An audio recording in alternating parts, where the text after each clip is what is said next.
Great, thanks. Hello, everyone. My name is Carl Konkevich. I am the head of graduate recruitment at NYU Abu Dhabi, or New York University Abu Dhabi. And I've been working in higher education for about 15 years or so right now. And so I've worked with students both from undergrad and in graduate admissions. And my focus right now it has been specifically on students applying for graduate schools. And so I hope today that I'll be able to share with you some good tips about what to prepare and how to go about researching your graduate options. It's a great time right now. We're end of June, early July. This is a great time to start thinking about what programs you might be interested in or start researching programs. So hopefully you'll be able to take the tips today that I have to share with you and apply them and use them to help you on your journey. And then at the very end of the program, I'll share a little bit about NYU Abu Dhabi. We're a campus, while we're not located in the United States, we are a part of NYU's campus, and we're fully accredited both in the US and in the United Arab Emirates. And so I'll tell you a little bit about the programs that we have there. So I'm going to share my screen. I've got two presentations today that I'll go through. And the first will be this Prezi here, tips for applying to grad schools. So a long time ago, one of my supervisors, said to me this great phrase, that people do not apply to grad programs undecided.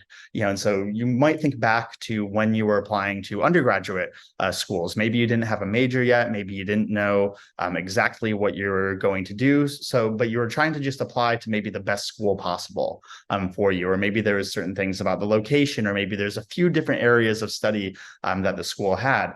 Grad school applications and choosing to go to grad school is much more specific. You really want to do your research ahead of time. You really want to know about the program, the faculty, and everything about the schools before you submit your applications and before you decide to go into those programs, especially something like a PhD program where you may be spending 4 or 5, 6 years of your life kind of researching and working on, in a certain area. And you want to make sure that everything is a good fit. And so the first question that I always have students think about when they are looking at applying to graduate school is to actually ask whether grad school is for you. And so what kind of career are you hoping to pursue, and then what kind of degree do you need to reach that career goal? Looking at people's profiles on LinkedIn is a great way to kind of research this. If you see somebody who is doing something that you want to do, where did they go to school? What kind of degree do they hold? A lot of times you may think that you need a PhD, but actually a master's degree might be perfectly fine for the career that you're looking at. Other ways, if you want to be in academia, if you want to be a professor one day, you likely need to have a PhD in there. There are certain things that a PhD lets you do. There are certain salary grades and certain titles that having a PhD will allow you to have instead of just a master's degree. But you want to just have a good idea of exactly what it is that you need. Do you need a master's? What kind of master's do you need? Do you need a PhD? The second question that I have students think about, is when they think that they have found a program, or they think that they have found an area of study, ask what the alumni from that program are doing. Like if you're applying to NYU Abu Dhabi for a master's in economics, I would hope that you ask us well, what did your students go on to do? And usually an admissions officer will have a list of, job placements that they've had, the percentage of job placements after 6 months. A lot of schools have that where, we can tell you how many of our graduates have gotten jobs in 6 months. Are they in industry fields? Are they in academic fields? You want to know about that because that's what you're going to end up doing when you have the degree later on as well. And one thing that's really important to think about with graduate programs is that admission is more about fit of the student rather than overall quality. I can think of it like with some of our PhD programs this year that we were recruiting students for. We had acceptance rates of less than 2% for those programs. And which that means is that there was very, very, very good students that were in there, and we weren't lacking for quality students. But rather than, we don't go and look at All right, who were the three best students that applied? These are really more about how do you fit in with the research that's going on? How do you fit in with the subject matter? How does your experience tie into what we're doing at the school that we have?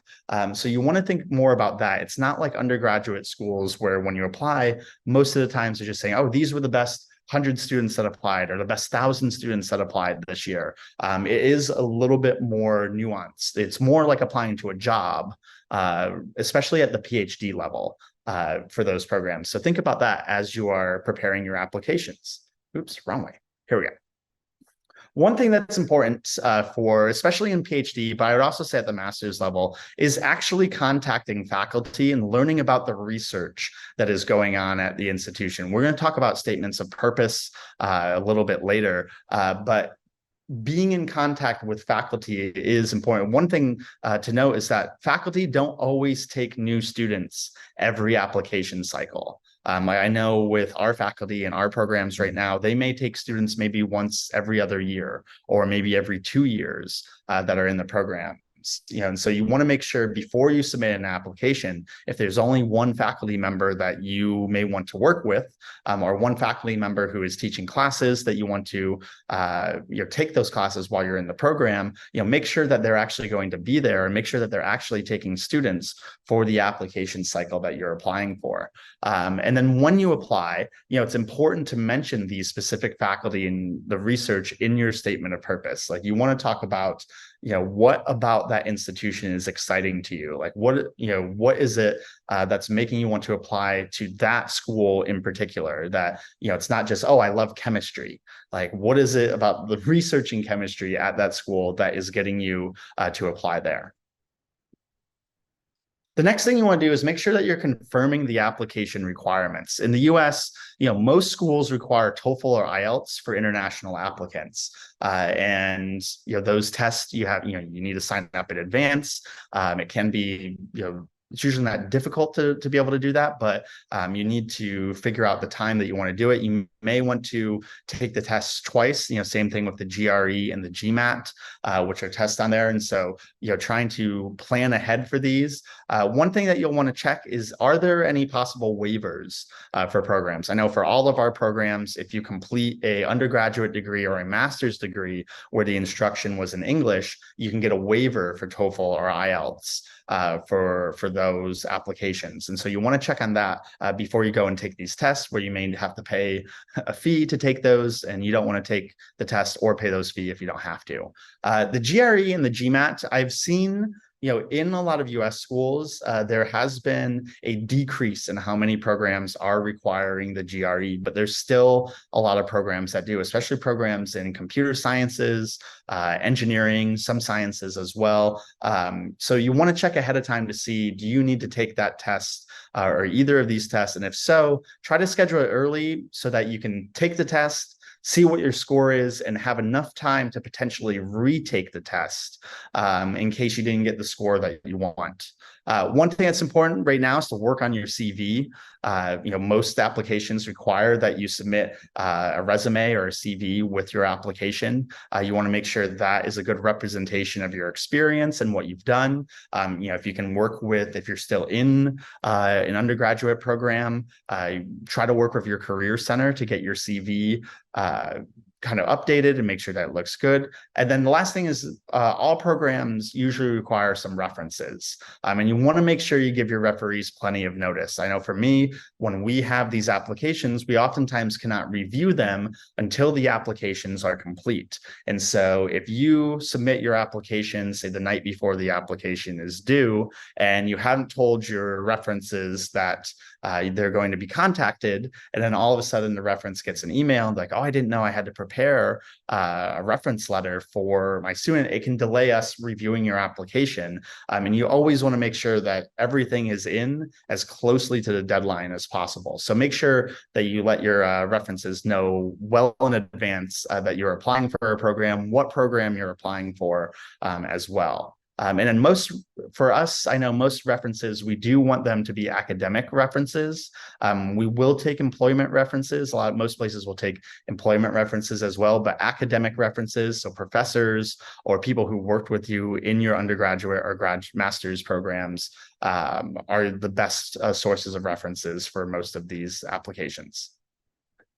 So what you'll see on a lot of applications is that you have to submit either or both of a statement of purpose versus a personal history statement. And I get asked a lot of questions about what are these, like all the time, how long should they be, what should they include? And so the statement of purpose is more about your motivation for the specific program that you are applying for.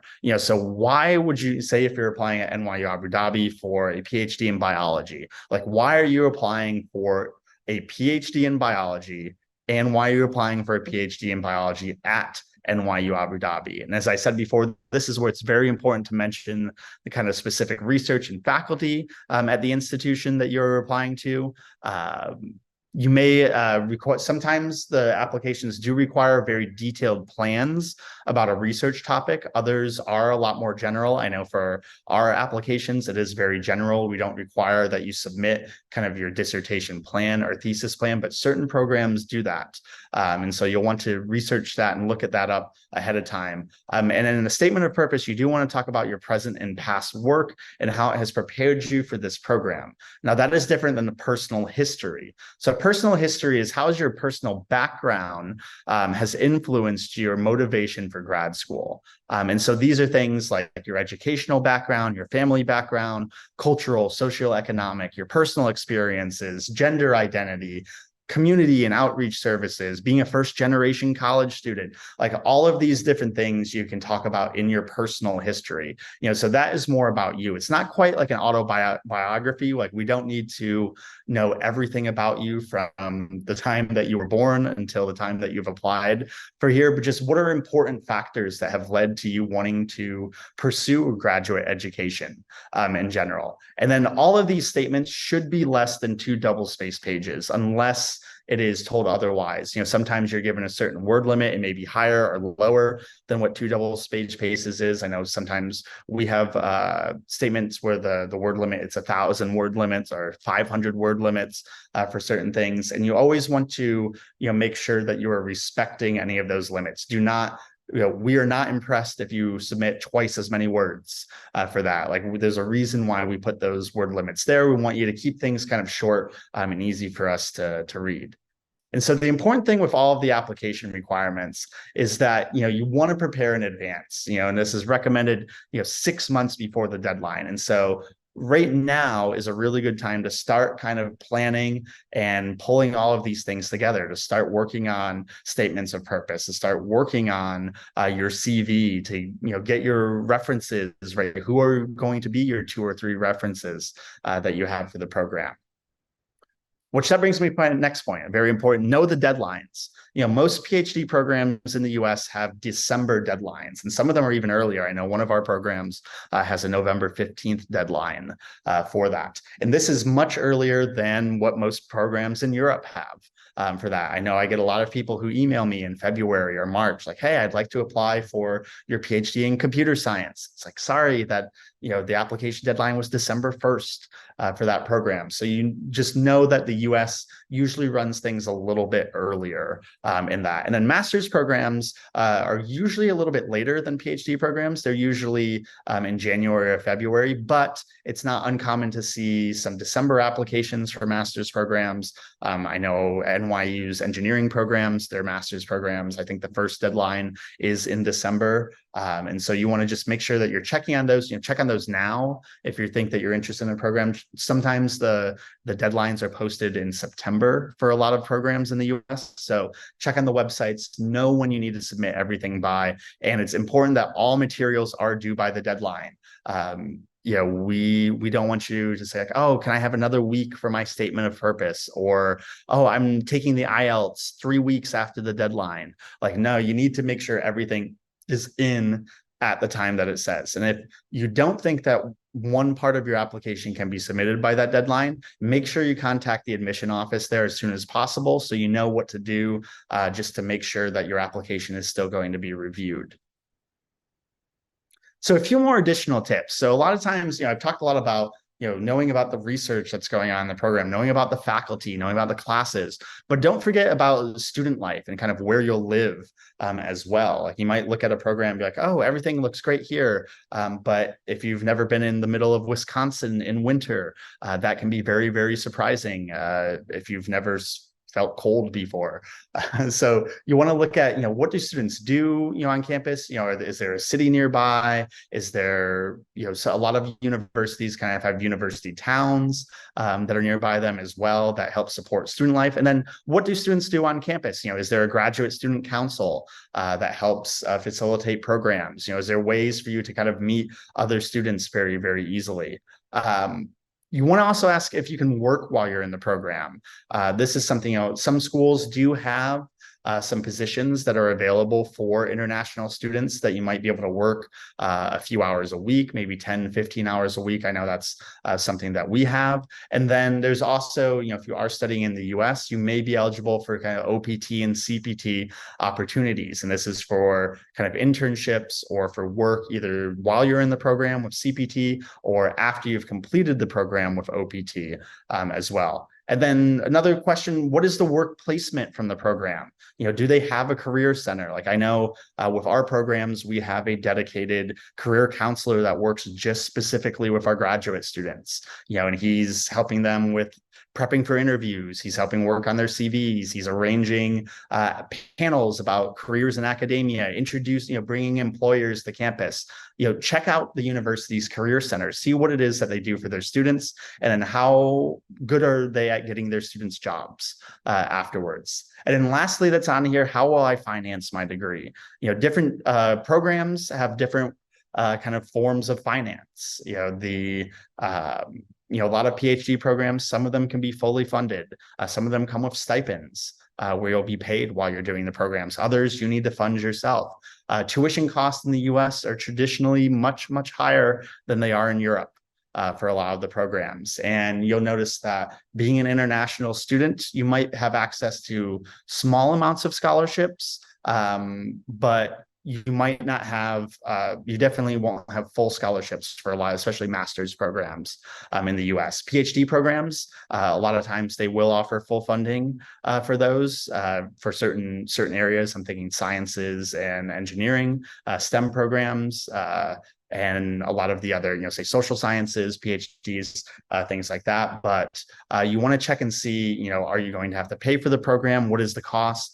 And how are you going to do that? Are you going to apply for other scholarships? Does the university have scholarships? Can you use programs like Education USA to help you find funds as well? And then some places in the US do offer student loans for international students as well. So those are my main tips for applying to grad schools. I know I've seen a few questions going to Q&A. I'll get to them right at the end of the session, but I'm going to switch over really quickly and just tell you a little bit about NYU Abu Dhabi. And I think, looking at our programs, you might get a good sense too about how does the process go for applying, what kind of programs are available at a lot of schools, what does it look like to study there? And so let me just share this presentation with you. Okay, so NYU Abu Dhabi, or New York University Abu Dhabi, is actually a part of what we call NYU's global network. And so the original campus started in New York in 1831. It's the largest private school in the United States right now. And NYU has always had a large commitment to global education. And so in 2010, we opened up our campus here in Abu Dhabi, and in 2013, we also opened a full campus in Shanghai as well. And then we have a number of other smaller campuses, including in Madrid, around the world as well, that those are mostly used by our undergraduate students. And then for us with NYU Abu Dhabi, we do have a number of graduate programs that we have introduced over the last few years. And so all of our programs are accredited both in the US and in the UAE. And I'll talk a little bit about some of the degrees later and what they look like as well. So why NYU Abu Dhabi? NYU is one of the best universities in the world. We've been ranked number 24 as a global institution by Times Higher Ed. We have the number 11 economics program, according to US News, which will be important when I talk about that program later. And we're one of the world's most diverse campuses. We have students from over 120 nationalities on our campus. I know our last PhD cohort that we admitted, we had 35 students, I think, from 28 different nationalities that were in there. And so this is a place where we are bringing in students from all around the world who are looking for a US education, but maybe looking at how they can, have that experience, in the Middle East instead. And with some of our programs, there still is kind of a US component, which I'll talk about a little bit later. So we have two master's programs right now. We have an MFA in Art and Media. It's a 2-year program. This is really intended for students who want to be professional artists, sculpting, painting, installations, whether that's in the academic realm. This is a terminal degree, so you can go on to teach at university level after this, or if you want to just be a practicing artist at the same time. And then we have a Master of Science in Economics, which is a 1-year intensive program focused on the dialogue between kind of theory and practice. It's a very quantitative based program. We encourage students who not just are coming from an economics background, but even from a physics or from an engineering or any other qualitative or quantitative background where they have kind of strong math skills, and that you can kind of take those skills in this and learn how to apply them to solving, some of the world's great social science and economics problems that are here. And then we also have our global PhD fellowships. And so these are programs that we partner with the schools in New York. So with the NYU Tandon School of Engineering and the NYU Graduate School of Arts and Science. And you'll see here with the engineering programs, we have a number of different fields: chemical, biomedical, electrical, computer science, mechanical, civil, and transportation and planning. And then with the Graduate School of Arts and Science, we have biology, chemistry, computer science, physics, psychology, that are in there. And all of these programs, students actually do their coursework in New York. And so you get that time, either the first year or the first 2 years of the program is spent in New York. And then you come back to Abu Dhabi to finish your research and your dissertation. One of the great things about this is that you're considered a student at both campuses. With the PhD program, the degree that you are granted is actually an NYU degree. It's the same as if you did all 5 years of the program in New York. And so with that, so you can still qualify for OPT and CPT opportunities when you complete the program. We've had graduates who are working with great international companies such as Amazon, Tesla, National Institute of Health in the UK, and then also with great academic placements too in the US, Florida State, University of Washington, University of Chicago, and we've also have some students here at NYU Abu Dhabi and in other institutions here in the UAE as well. And so if you're interested in applying for these, and I'll be happy to answer questions at the end of the program as well. But our master's applications, our deadline will be either late January or early February 2023. We still haven't decided that quite yet. There's no application fee for our program, which this is not standard for most US institutions. You're likely going to see a $75 to $125 fee, I would say, on average for most programs. Our master's programs do not have application fees, and everything is submitted through our NYU Abu Dhabi website, and all the requirements are listed there. If you are looking for funding, we do have merit and needs-based scholarships available for all of our applicants. These generally cover 30 to 80% of the tuition costs, but can cover all the way up to 100%.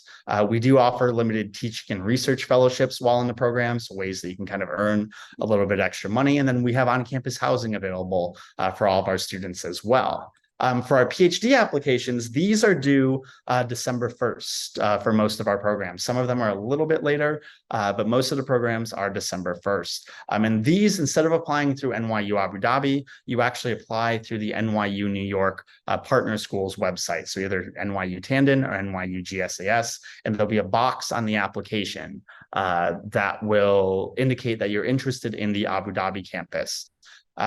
All the requirements are listed on the site. Most of our programs, actually, I would say about half of our programs now require the GRE. It's getting less and less, and I won't be surprised if a few more stop requiring it in the fall. But I know computer science and a lot of our engineering programs still require the GRE. All programs require TOEFL or IELTS, unless, again, I mentioned earlier about the waiver that you can receive for those. And then with the PhD programs, these are fully funded programs. You get a full tuition scholarship, a $31,000 US stipend per year, housing on campus in Abu Dhabi. We cover all the flights between New York and Abu Dhabi for the program. You get health insurance, travel funds. There's a number of other benefits that you get in our programs as well.